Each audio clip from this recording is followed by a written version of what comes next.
प्रधानमंत्री नरेंद्र मोदी अपनी 3 देशों की यात्रा के तीसरे और अंतिम चरण में आज ऑस्ट्रेलिया पहुंचे।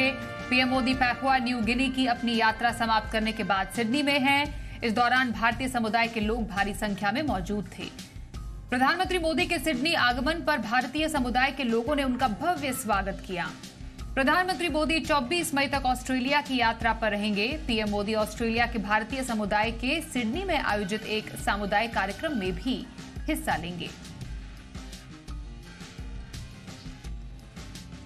प्रधानमंत्री मोदी को फिजी के सर्वोच्च सम्मान companion of the order of Fiji से सम्मानित किया गया है।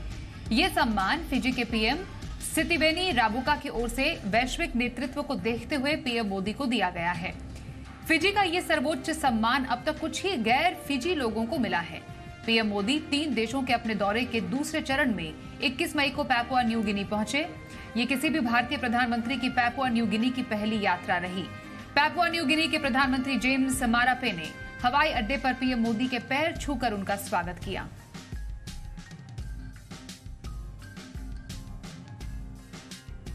बिहार के सीएम नीतीश कुमार ने आज दिल्ली में कांग्रेस अध्यक्ष मल्लिकार्जुन खड़गे से मुलाकात की। खड़गे के आवास पर हुई बैठक में कांग्रेस के पूर्व अध्यक्ष राहुल गांधी भी मौजूद रहे। इससे पहले नीतीश कुमार और बिहार के उप मुख्यमंत्री तेजस्वी यादव ने रविवार को दिल्ली के मुख्यमंत्री अरविंद केजरीवाल से मुलाकात की थी।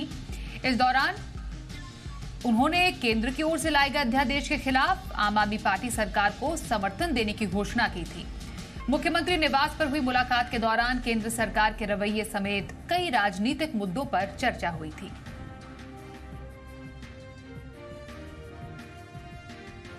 नई सरकार के चुनाव के बाद कर्नाटक विधानसभा का पहला सत्र आज से शुरू हो गया है। ये सत्र 3 दिन तक चलेगा। आज सभी 224 नवनिर्वाचित विधायकों ने शपथ ली। कर्नाटक के सीएम सिद्धरमैया और डिप्टी सीएम डीके शिवकुमार ने भी विधान सौदा में विधायक पद की शपथ ली। इससे पहले कर्नाटक के राज्यपाल थावरचंद गहलोत ने कांग्रेस नेता आरवी देशपांडे को प्रोटेम स्पीकर पद की शपथ दिलाई।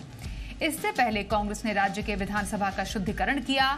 पार्टी नेताओं ने विधानसभा भवन में गंगा जल और गौमूत्र छिड़का और हवन पूजन के बाद हनुमान चालीसा का पाठ किया।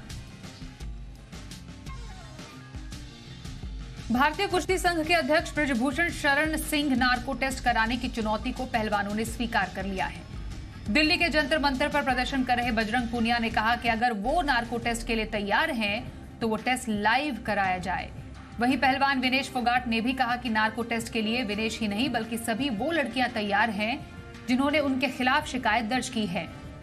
विनेश फोगाट ने कहा कि टेस्ट लाइव होना चाहिए। ब्रजभूषण ने रविवार को फेसबुक पोस्ट में लिखा था कि वो अपनी बेगुनाही साबित करने के लिए नार्को या पॉलीग्राफ टेस्ट कराने के लिए तैयार हैं, लेकिन शर्त है विनेश फोगाट और बजरंग पूनिया को भी ये टेस्ट कराने होंगे।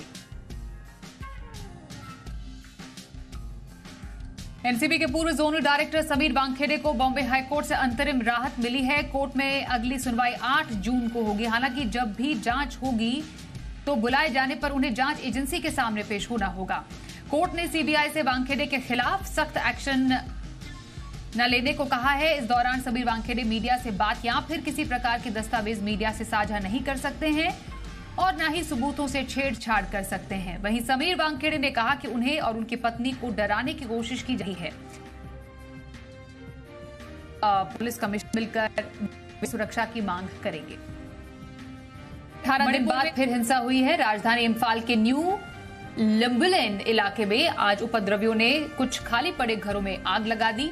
हिंसा को देखते हुए सरकार ने इलाके में सेना तैनात कर दी। इसके अलावा प्रशासन ने इन इलाकों में कर्फ्यू लगा दिया है। साथ ही 26 मई तक इंटरनेट पर बैन लगा दिया गया है। रिपोर्ट्स के मुताबिक एक लोकल मार्केट में जगह को लेकर मैतेई और कुकी समुदाय के बीच झगड़ा हुआ। इसके बाद उपद्रवियों ने कुछ घरों में आग भी लगा दी। स्थिति पर नियंत्रण के लिए पैरामिलिट्री फोर्स और सेना को बुला लिया गया। हिंसा की वजह से अब तक 10,000 से ज्यादा लोग विस्थापित हुए हैं।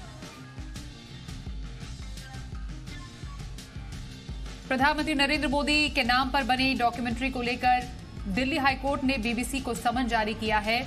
कोर्ट में दायर किए गए मानहानि के मुकदमे में याचिकाकर्ता ने दावा किया कि इस डॉक्यूमेंट्री से देश के प्रधानमंत्री और न्यायपालिका की प्रतिष्ठा को ठेस पहुंची है। जस्टिस सचिन दत्ता की पीठ ने मामले पर नोटिस जारी करते हुए इस मामले में सितंबर में सुनवाई की तारीख लिस्ट की है। एनजीओ की ओर से दायर की गई याचिका की ओर से वरिष्ठ अधिवक्ता हरीश साल्वे पेश हुए और उन्होंने तर्क देते हुए कहा कि डॉक्यूमेंट्री के 2 पार्ट ने देश और न्यायपालिका को नुकसान पहुंचाया है।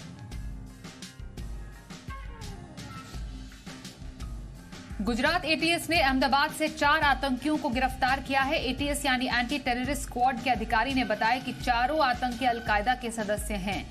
ये बांग्लादेश के रहने वाले हैं जो फिलहाल अहमदाबाद में रहते थे। एटीएस के मुताबिक चारों को भारत भेजे जाने से पहले बांग्लादेश में उनके कमांडरों ने ट्रेनिंग दी थी। चारों के पास अलकायदा के लिए फंडिंग की व्यवस्था करने की जिम्मेदारी थी जो संगठन के अवैध कामों में खर्च होते हैं। इसके अलावा चारों के पास स्थानीय युवाओं को कट्टरपंथी बनाने के साथ साथ उन्हें आतंकी संगठनों में शामिल कराने के लिए राजी करने का काम भी सौंपा गया था।